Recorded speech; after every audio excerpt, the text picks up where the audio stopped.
Out of all the sports teams that exist, certain countries have a big one or two, but we're proud to say our podcast is about the biggest team in the entire world. And the only thing else I got to say is, how about them Cowboys? Yeah! This is the World's Team Podcast. All about the world's team, the Dallas Cowboys, baby. We're here to redefine what it means to be a fan of the gridiron game. It's not just America's team anymore. Nope. We're taking that star-studded pride and spreading it across the globe. Each week, we dive into all things Cowboys. From game analysis that'll have you on the edge of your seat, to reactions and all the latest news. Whether it's free agency frenzy, draft day drama, or injury reports that make us want to hug our lucky jerseys a little tighter. We're bringing in fan groups from all over the place, from Germany, France, Brazil, the UK, Canada, Japan. Everybody gets to share their 2 cents on America's favorite team. Here we go! America's team! Mexico's team! World's team! My Dallas Cowboys! And now your hosts, Paul Stewart and Mike Poland. And we are back. It is the World's Team. And yes, it is Saturday. We're here to cover anything to old Dallas Cowboys. I am Paul Stewart, and I'm joined by my co-host, the one and only, the Welsh Dragon. You can find him on bloggingtheboys.com. It is Mr. Mike Poland. How are we doing, brother? Yeah, not bad, bro. And how is our very own Scottish Claymore doing? Pretty not bad. The sunshine is glorious today back here in Scotland. But yeah, I've been enjoying the sun, and from my own personal level, I'm very happy, man, because my soccer team won their Premier League today. So there's going to be a little bit of celebrations today back here in Scotland. So I am pretty happy, dude. Yeah, I know. I got your pictures. It looked like you were very laid back with a drink and a cigar and nothing but blue skies. No drink. Because was it just the cigar? It was just the cigar, was it? It was just the cigar. The drink will come after. Yeah. So so I had a nice wee cigar while I was watching the game. A nice wee Perdomo champagne edition cigar, which went down like an absolute treat. But yeah, it was like, for our friends in America, it was roughly between 74 and 75 degrees, which is about 24 degrees here in the UK. So pretty decent weather for us, put it that way. But for Glasgow especially, mate. Oh, absolutely. But yeah, yes. So today is Saturday. We are going to be running this week by week, as we mentioned. And also, hopefully by next week as well, we might actually have ourselves our first ever special guest, which I'm working on. So be sure to be tuned in for that. But yeah, also you can also check out our socials as well, which is down at the bottom here at the.worlds team on Instagram, the_worlds_team on X/Twitter, and at the World's Team on YouTube. And you can also find us on Spotify and Apple Podcasts as well now, which is great. We've now managed to get that resolved. That's now up and running, and it's kicking off. It's kicking right off. And again, we just want to thank everyone that's been sharing and actually helping us kind of like regrow the World's Team to get back up there. So once again, thank you. But Mike, the topic I really want to talk about this week's show is contracts. Yes. We have a bit of a unique situation where it comes to the Dallas Cowboys right now. And that is the fact that there's Dak Prescott, Ceedee Lamb, Micah Parsons, head coach Mike McCarthy, and even our brand new defensive coordinator, Mike Zimmer. Yeah. Which, I mean, tell me what your thoughts are right now in terms of the contracts. Yeah, I mean, obviously, the coaching side of it all, as you know, it's not capped.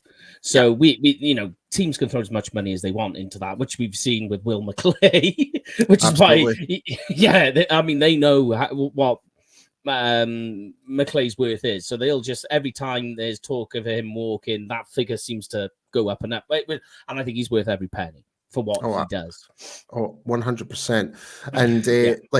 like some McCarthy and stuff, because we know there has been no mention about him coming back or whatever, and Zimmer's just basically been added to the team, and it's a 1-year deal, and the question marks already are being raised regards to that. But going to like the players though, Yeah. Dak Prescott in particular, right? So obviously, I'm confident there's going to be a new deal done. I'm very confident about it. After having talks with our good friend Cal Yeomans at DallasCowboys.com while I was in Dallas last month, he's very confident as well that a deal is going to be made before training camp or somewhere in during training camp, he believes. So, but yeah, what do you think about the whole Dak contract situation? Yeah. Okay. So here's my take on it. I mean, like, obviously, it has to be done. I went and checked. His cap hit is 59 million this year. That's a lot of money. Yeah. You go and check the rankings. This year, he's second. He's right behind Deshaun Watson. That has to come down.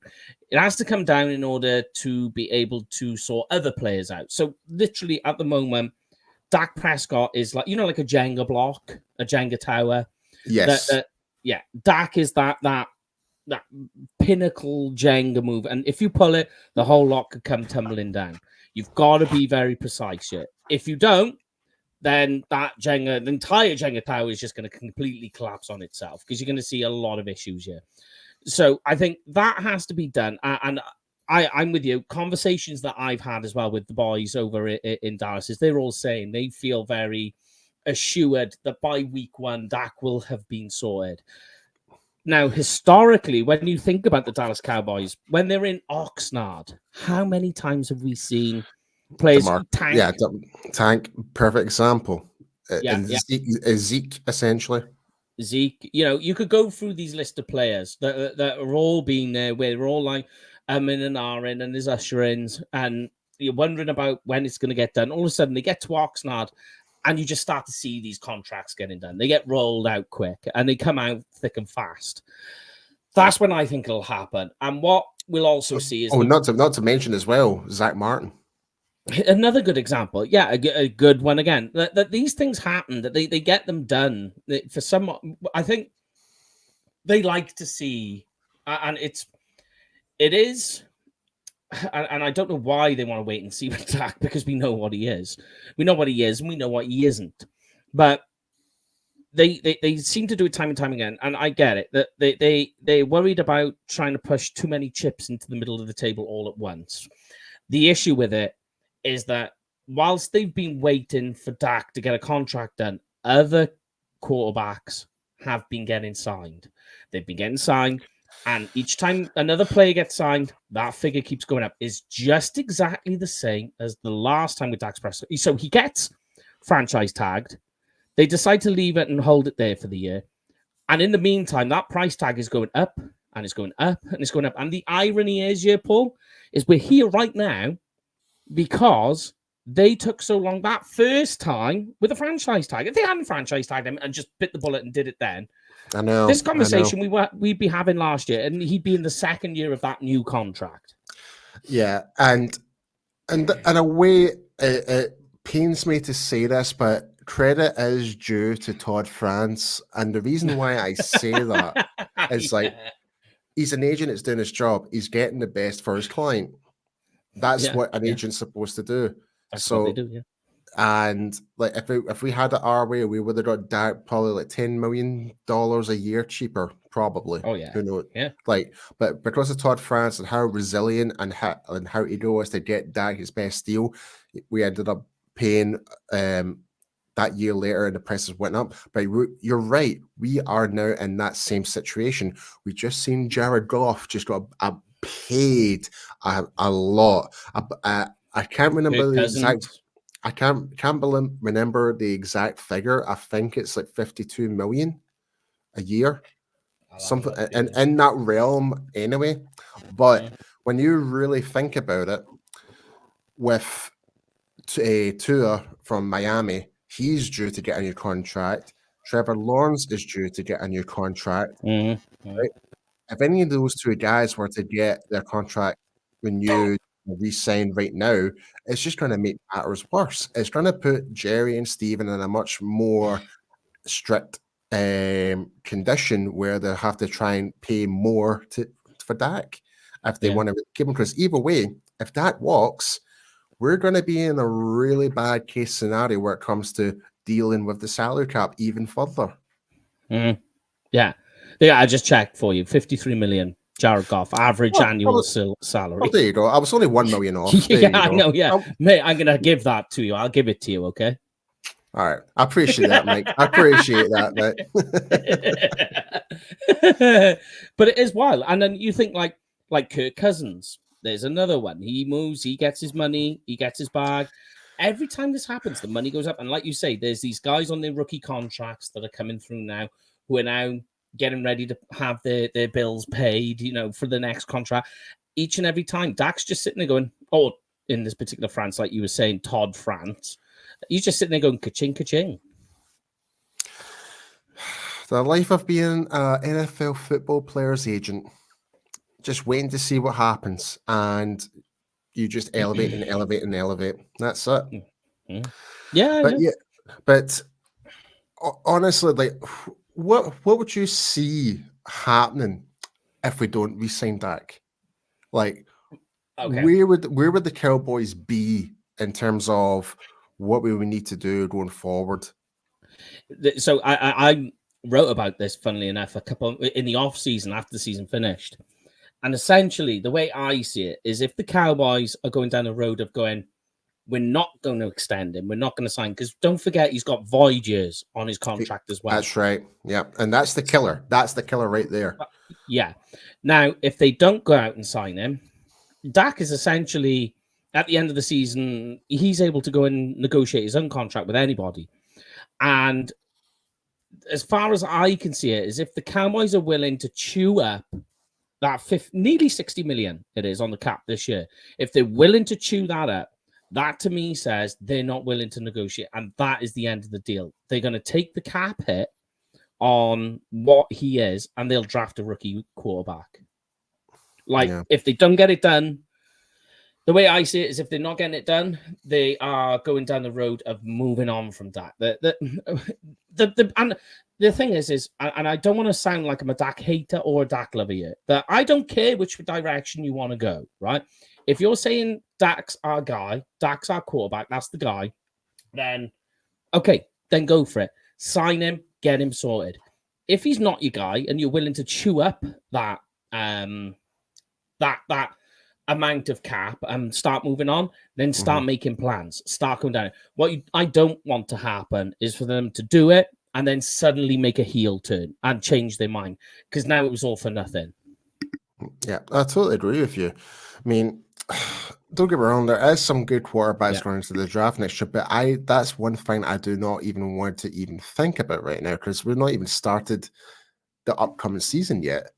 And already a lot of people within Cowboys Nation are kind of getting that sense, thinking about next year already. And I'm thinking, listen, we still have this year. We still have a good roster here. We still do. We've bolstered the offensive line. We've brought Tyler Guyton, Cooper Beebe, which I am really excited for Cooper Beebe. Really excited for. And we've brought in some other weapons on the defensive side of the ball, and Marshawn Newland, etc. And but for Dak personally, this is still going to be a big year for him, regardless. Like he's playing for a contract, regardless. Like whether it's a new team or it's for Jerry to try and re-sign him. Either way, Dak needs to put out a performance this year if he really wants to get paid that next new contract. So, but that's the thing that worries me the most is like, well, it doesn't worry me. I don't mind paying Dak like above Jared Goff. And the reason I say it because I value Prescott more than Jared Goff. Oh, yeah. Like, and it'll be very hard not to disagree with that. Right? And the reason I'm saying that is because when we do send him the contract, it will help our actual salary cap. That means we don't have the voidable years anymore, etc. And that's it. That'll be basically swept underneath the floor, or it'll just kind of like mold into the new contract or whatever that may be. So either way, like if that gets that brand new contract, great. That means it brings the cap down, and that means we can bring in some other veterans on board, or and actually work around with in terms of trades and stuff like that before the deadline, like halfway through the season, to add some more weapons, whether it's defense or offense. So that's my head is on that. But other than Dak Prescott, we also need to mention about Ceedee Lamb, who is also coming up for contract year as well. Yep. Tell me more, Mike. Tell me more about Ceedee Lamb. I mean, it's very simple. The way that the Cowboys have structured this Cowboys offense is the entire offense goes through Ceedee Lamb. We've seen it. Ceedee Lamb has a good game. We filter as much of the offense to him and funnel passes to him. Oh, look at that. The Cowboys have won the game. Like, it was ironic. Me and you both made sarcastic comments last year. We were like, oh, look what happens when the Cowboys decide to target Lamb. And because, like, they went through a weird stage last season, especially early in the season, of trying to avoid him for whatever reason. Well, we say for whatever reason. We know the reason, or we suspect the reason anyway, that they were trying to work the contract down. But then they just thought, well, no, let's go for it. And they started targeting Ceedee Lamb. The Cowboys have started winning games. Playoff game, great example. Ceedee Lamb has a bad day.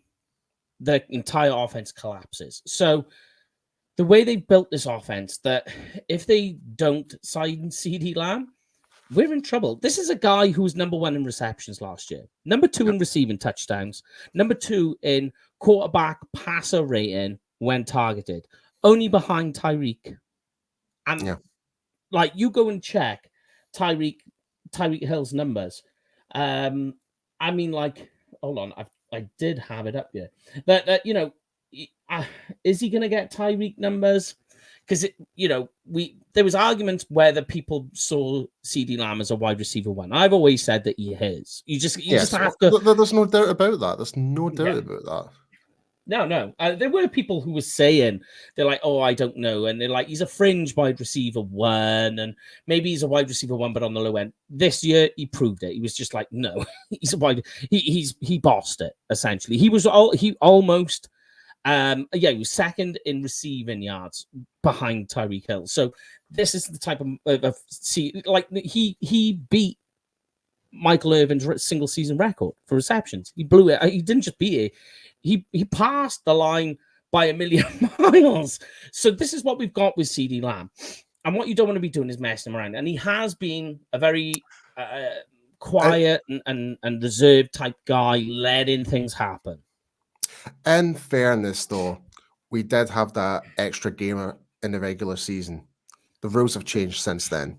Yes. So that will add to that. So of course, yeah. So if it's based on like the 16 game year season, I think he would still obviously beat it, but obviously, but with that extra game, obviously the more it's had more yards, but it that defeats the point. But I just thought I would mention that. No. It is worth mentioning. It is worth, because I think if you worked it on a per game basis, I think Ceedee Lamb still beat the record. But yes, you are right in what you're saying. But like put it this way, we go back to the playoff game. Brandon Cooks. So the Cowboys have Ceedee Lamb going through whatever his body language was off. He wasn't seeming to be himself. It was a very weird game to watch. And I think you were one of the first people to mention when we were watching that game, saying, "Oh, look at Ceedee Lamb. There's something wrong with Ceedee Lamb." And I was just like, "Oh shit, Paul's right." Yeah. Body language tells everything. Like when someone looks very dejected and doesn't look interested, that to me, someone's not clearly in the game. Something's happened, yeah. Like when you see players actually talking to each other, looking over the surface tablet, going over the last play and stuff like that, that's something Using in the their game. hands. Yeah, hand gestures, like being verbal, like demonstrating, like it's like if a coach is moving up to his player, like just like is it if he locks you up like this or something like that. Like, Yeah. that to me is like someone's in the game. It's like, okay, how can I improve the next play going forward? But for Lamb, like there was some games where he just sat there and just looked like a lost soul, Dejected, yeah. very dejected. And I was and we were all concerned about that. But luckily, he managed to get his head screwed back on and actually delivered still one of his best seasons. But when it comes to like Lamb, we do need to re-sign him. Yeah, 100%. Yeah. Like and it now this kind of reflects on we need to get Dak's contract done first as well to help accommodate that. And also Micah Parsons, who we're just about to talk into as well. Yeah. Because if we don't re-sign Ceedee Lamb, that means we need to start looking for a brand new wide receiver number one again in next year's draft. And we've only got one first-round draft pick next year. So it's like we're trying to cover all bases here. So again, for Alexa Ceedee Lamb, it's a big contract year. He needs to go out there and ball out. Really. And that's the thing with contract years. It's like you're out there to impress either your current team or your future team if you do decide to move on. Hopefully that the second option is not an option at all. Hopefully it's the first option, staying with the Cowboys. Yeah, I mean, like you say, every game they play, every snap is it's tape for the next team, you know. But what we don't want is for Ceedee Lamb to have another big season with not being tied down to a contract, have a huge sheet, because if the Cowboys come to the negotiating table after another big season, that price has gone up again, you know, because they've been too impatient yet again. And again, like I'm trying to remember if all the wide receivers have just got their contracts. Did Jefferson get his contract for the Vikings? Yeah, there's been a few. I mean, like we were just talking about Tyreek Hill, right? Tyreek Hill's earning an average of 30 per. It's huge. I remember the days when quarterbacks weren't even getting, like Tom Brady was on like 21 a year. And he was taking team-friendly deals for his whole career, but he made up on that with like endorsements and stuff like that. Like Robert Kraft sorted him out there, mate. He did. Like Robert Kraft made sure he would not lose out on money behind the scenes. Like he would give him endorsement deals and stuff like that. Like all you had to do is just do like a wee bits and bobs, like show face or a gal, write a book. Yeah, and that's it. Like he would make all that money in return. And clearly that's shown ever since he retired. He's been making, like, he did the roast there and stuff like that. Like, but anyway, but in fairness, that was absolutely hilarious, that whole show. Like, I thought it was all right. It went bad. But I mean, I got a question for you though, right? Go for it. How much do you see Ceedee Lamb's been with? Just to give you an idea of the top 5 guys, right? So AJ Brown, obviously, he hasn't long been re-signed. He's at the top of the wide receiver list. Average per year, 32 mil, right? Then you've got Amon, who's on 30. Tyreek, who's on 30. Devontae Adams, 28. And then Cooper Kupp, 26. So where would you put Ceedee Lamb there? Not to play favoritism, but I would put Ceedee Lamb all above those guys. So you pay him 33 a year? At 30 or 32 and a half. But do you see what I mean, though? So that if you're thinking of not signing Dak and he's going to cost you 60 mil per year, now you're going to sign Ceedee Lamb this year. That's 92 million on 2 players. I know it sounds crazy, but when you've got a link between quarterback and wide receiver that clearly works, you want to hold on to that. You're saying. You want to hold on to. You want to hold on to that for dear life. You really do. The chemistry is the hardest thing to find. That's it. Yeah. But moving on from Ceedee Lamb, as we kind of mentioned earlier, there is one other key player for the Dallas Cowboys is also in discussion for contracts, and that is the Micah Parsons, our linebacker, defensive end, whatever you want to call him now, because he is pretty much of a hybrid right now. So tell me, Micah Parsons.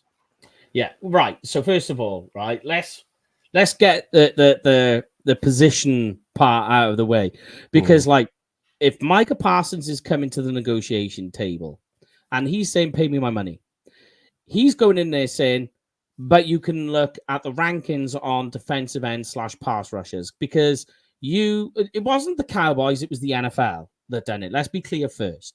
They turned around and said, "You get your 5th-year option, but you're paid on the 5th-year option as a defensive end purely because of snap count," right?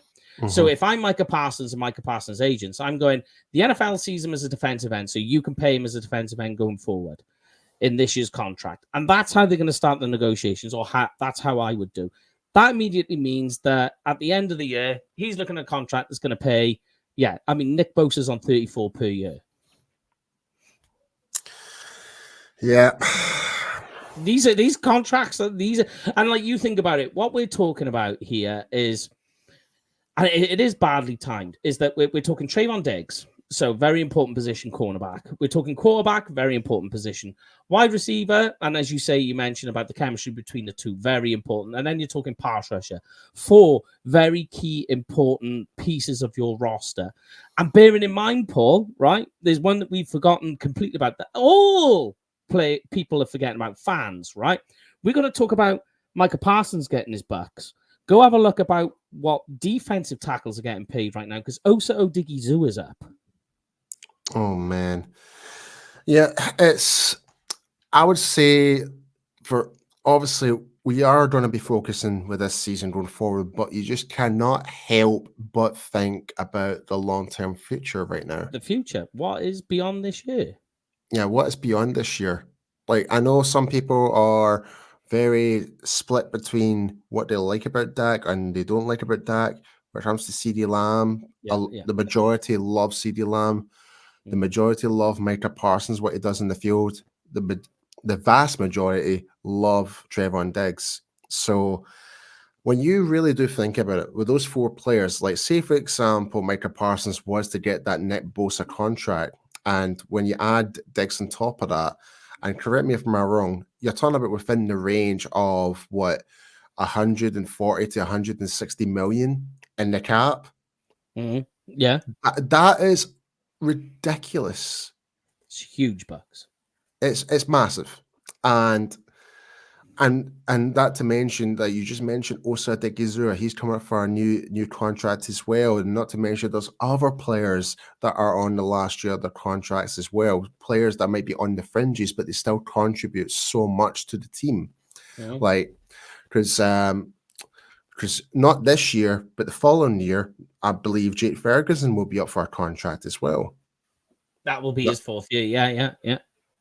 So there's that to think about as well. So there's just, and in fairness, we still somehow do manage to do it. Like the only time we didn't manage to do it was probably Byron Jones. That was the only last time I could recall that we didn't manage to renegotiate a new contract. And then again, Randy Gregory.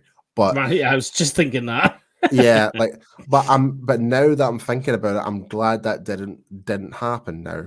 Yeah, as much as I loved Randy Gregory as a Cowboys, but that contract would have put us in much more heat in the position that we are as of right now. And with him not being on the roster, he was progress stopping other guys. So we got to see the likes of Micah Parsons because of that.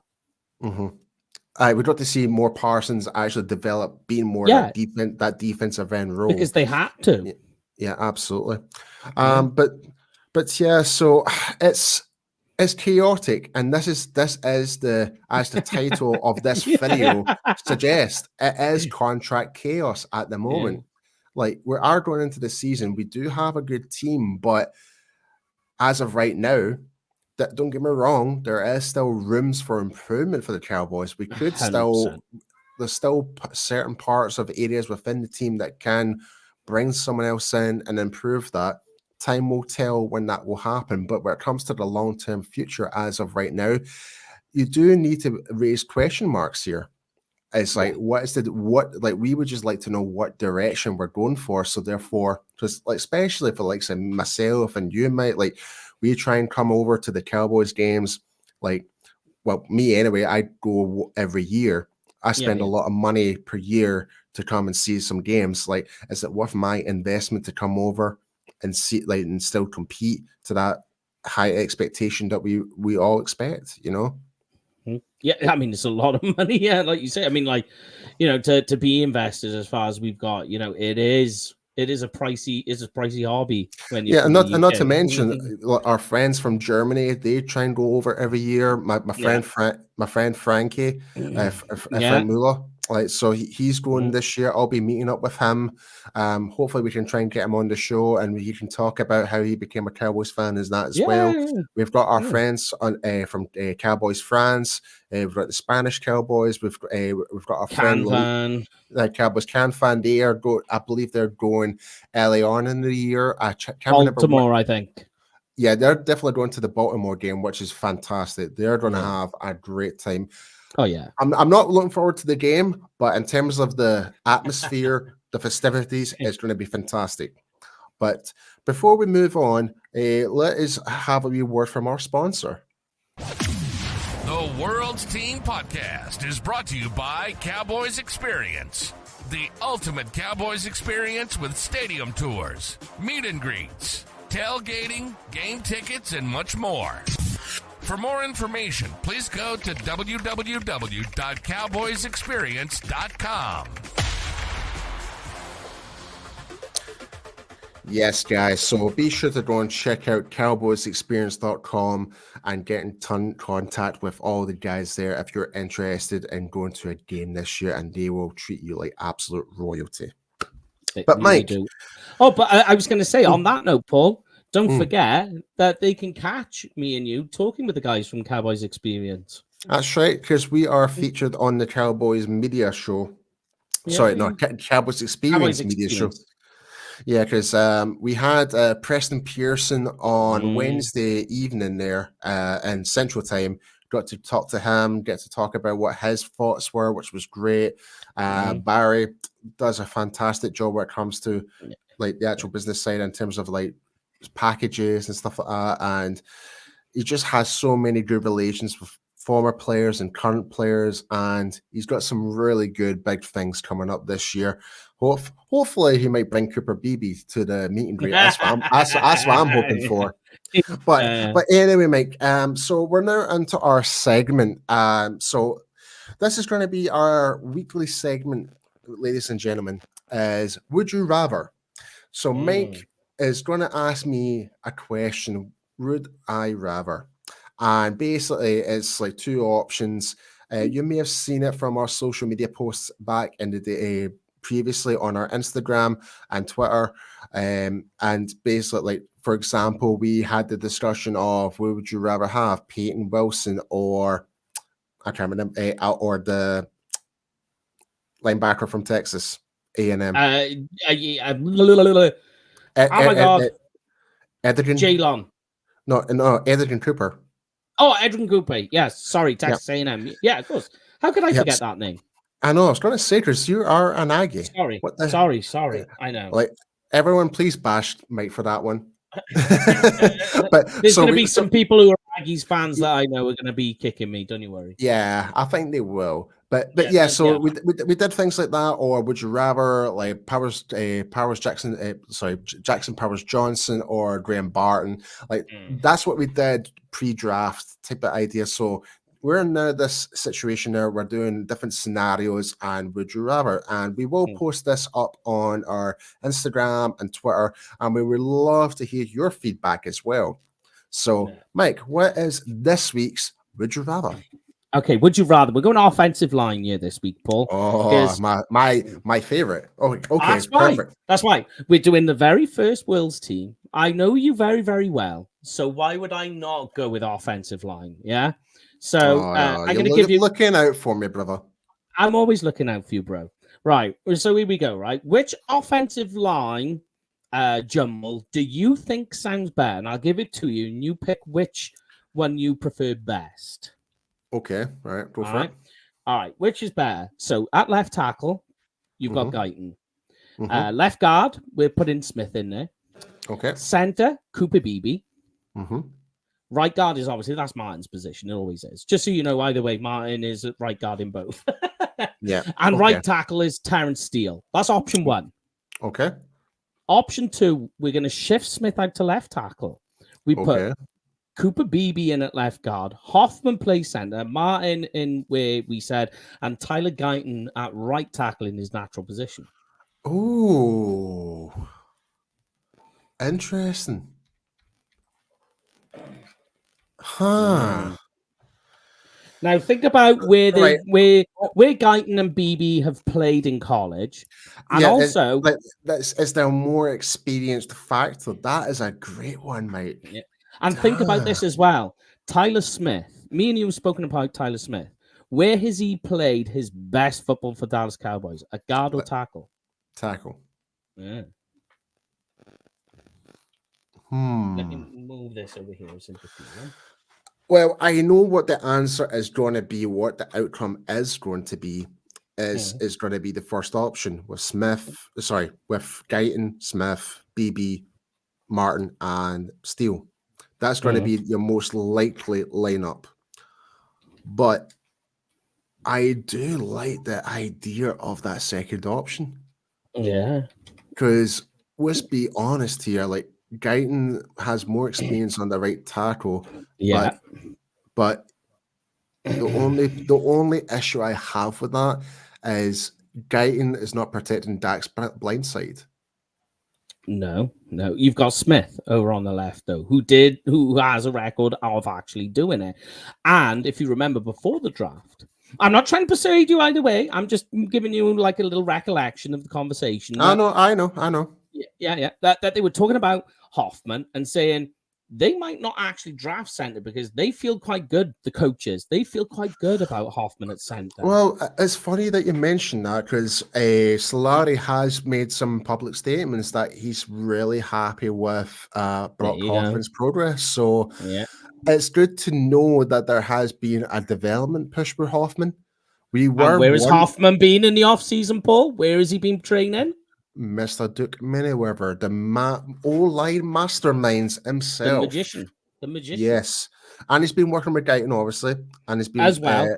Yep. So, but for anyone who doesn't know who Duke Manyweather is, this guy is like the offensive line... Well, no, I was going to say offensive lineman, off-season coach who really refines you and really like helps you with your strength and conditioning, helps you with your technique, helps you with your mental game as well, and helps you with your assignments, your kick steps, your hand placement, everything when it comes to blocking, from a pass, how to defend the pass rush effectively, like everything. This guy is. Yeah, it's got an app and everything. You can download it and actually learn for yourself. Mastermind. Yeah, online masterminds. Yep, that's the right. But yeah, so back to the would you rather.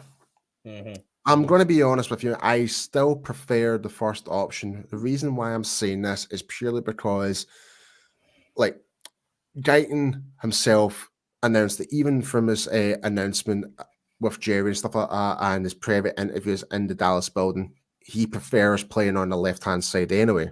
He's more comfortable. He's more comfortable there. So, and whether that might actually speed up his process in terms of his learning and his development, like we know he's going to be pure raw, but the upside potential of him being on that left side, I think is going to be great. And we're keeping Smith at guard, like so he's not chopping and changing all the time.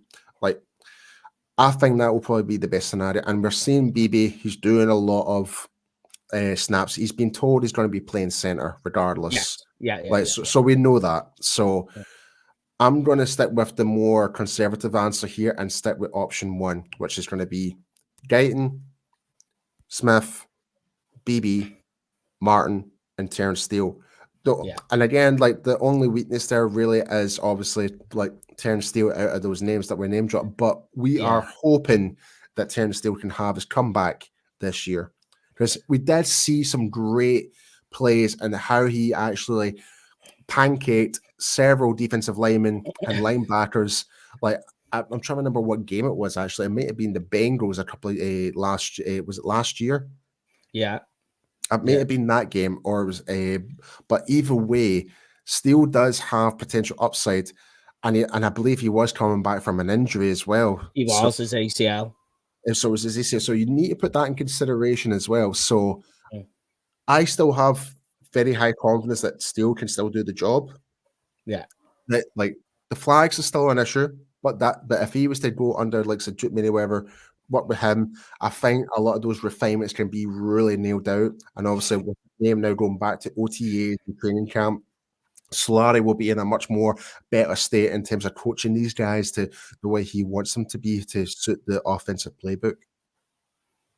Yeah, and here's one, right? This is why I prefer the first May round to the second. I know I was trying to sell you on the second, but I was just putting it out there. No, the it seems more obvious. It's a great suggestion. I'm not going to lie. It does get your brain thinking. So, but yeah, guys, tell us what you think in the comments. What you think? Definitely. Do you prefer Mike's option one, which is more likely going to be Guyton, Smith, BB, Martin, and Steele, or it's going to be Smith, BB, Hoffman, Martin, and Guyton? Let us know in the comments. And here's a good one, Paul. Think about this from left to center, right? Left to center goes Guyton, Mauler, Smith, Mauler, BB, Mauler. Yeah. That's how I see it. And I know, we've got Martin and Steele as well. Yeah, I mean, and that's the beauty, like, and that's been one of our weaknesses, being the left-hand side when it comes to the run game. Yeah, like our strengths being the actual center with Bayadish and Zach Martin just in the A gap on the right-hand side. That's been our best part of our run game for the gaps. But from the left-hand side, it has been one of our weakest. Yeah, this is not a knock on Tyler Smith and Tyron Smith. They're still great for offensive linemen, but you could tell there was something not right there. Much better in the pass blocking. Much better in pass protection, 100%. Yeah. So, but yes. We will leave it at that. But before we do go, Mike, please tell everyone where everyone can find you. Yeah, find me on Twitter at Kenfig Cowboy. But you'll also see me on Fansided with articles about the draft and rookies and college, as well as Blogging the Boys as well. But where can they find... Oh, go on, Paul. I was going to say big shout out to Blogging the Boys. Big shout out to RJ Ocha, who is an absolute legend.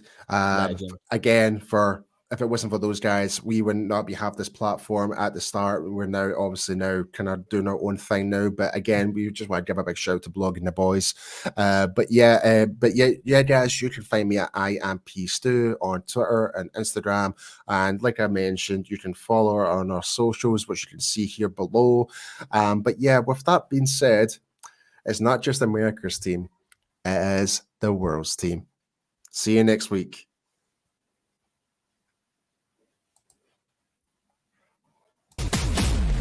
Listening to the World's Team Podcast. There's no other team like it in the world. Nothing more electrifying than the Dallas Cowboys. And we're here to prove it. We bring in fan groups from Germany, France, Brazil, the UK, Canada, Japan. We're everywhere, baby. We hope you've enjoyed the show. If you did, make sure to like, rate, and review. We'll be back soon, but in the meantime, find us on Instagram at the.worlds.team, on Twitter at _worlds_team, and on YouTube at the Worlds Team.